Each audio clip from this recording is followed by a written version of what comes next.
Naan is a typical Indian type of flatbread that is easy and fun to prepare. Traditionally, a naan is made in a tandoor, a very specific Indian oven made of clay. It creates a very crispy yet soft bread, full of bubbles with a smoky flavor. Normally, we don't have this kind of tool, so the catch here is to achieve satisfying results by applying some home cooking techniques. Let's start with the dough. I begin with a cup of all-purpose flour, then a combination of low-fat yogurt and milk. I used 50-50. You could go full water on this recipe if you want. And don't forget the salt. I won't add sugar to this one because the yogurt and milk already has plenty of it. Next, some splashes of olive oil, which will help with the flavor and moisture of the naan. Now, this is not traditional and it's completely optional, but I really like to put a tablespoon of milk powder. I think it gives an extra kick in the milky flavor of the naan that I really enjoy. Now mix everything and... Oops, I forgot the baking powder. Good one, Kyle. For this recipe, a teaspoon of baking powder is enough. Now continue mixing everything with the spoon until you can't do it anymore and just finish by hand. Just knead the dough until it's everything combined. Don't need to go any further. Now cover and leave it resting. After 15 minutes, you see the dough has changed. It's more elastic and it bounces. Now, on a surface, dust some flour and place the ball there.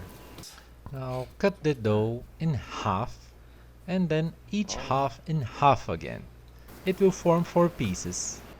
And for each piece, I tap a little bit so I can stretch it and then fold it. This will create some air bubbles inside of it. It will help with the rising. Now dust your rolling pin and open the dough as thin as you can. But don't need to rush and don't save flour for this. Avoid using your rolling pin back and forth. It will stick. On the first attempts, it may stick, but with some practice, you'll be able to roll it easily and quicker too. Oh, and don't need to be afraid of it sticking on your surface. The dough should not be that wet anymore, so carefully you can take it out of the table without problem. Before cooking the naans, prepare the melted butter. I cut some stems and then I cut them small with my kitchen scissors straight over a butter that I just melted in a microwave. Don't forget some salt and leave like this to infuse the warm butter with rosemary. And that's it. Back to the naan. A good trick to recreate the effect of a tandoor is to flip your pan with your naan on it and put it in direct contact with the heat. But we need to have it stuck on the pan. In order to do it, with your hand or a brush, spread some water over the surface of your raw open dough and place it on a hot pan with the wet side down. I'm using a cast iron pan here. Push the edges on the pan like this to stick well. You could use a spoon for that and not be crazy by using the fingers like me. Look at how the bubbles start forming so quickly.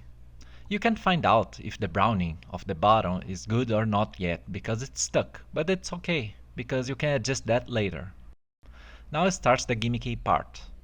Flip the pan and put it close to your heat source. Mine is a fire stove, but it could work on an induction stove too. Here you can see how it's developing. You can watch it developing more bubbles and becoming dark brown. You want to have some white spots too, so take it off when you think that's enough for you.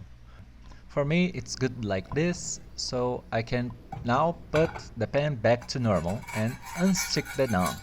With a spatula, it's really easy to do it. It's not glued anymore. The water did your part. Take it from the pan and immediately pass some of your melted butter on the naan. It will keep them soft and even more flavorful. The grace of this is that you make your dough stick and unstick when you want. How many moments in this recipe we passed through this thing of sticking and not sticking. I think it's a very good recipe to practice my control over what I'm doing. You can eat it straight like this. It's full of flavor by itself with the yogurt and the milky powder really shining it through. The rosemary melted butter crowns everything. This, some sauce and a glass of wine, and the dinner becomes a party. Thank you for watching and see you in the next video.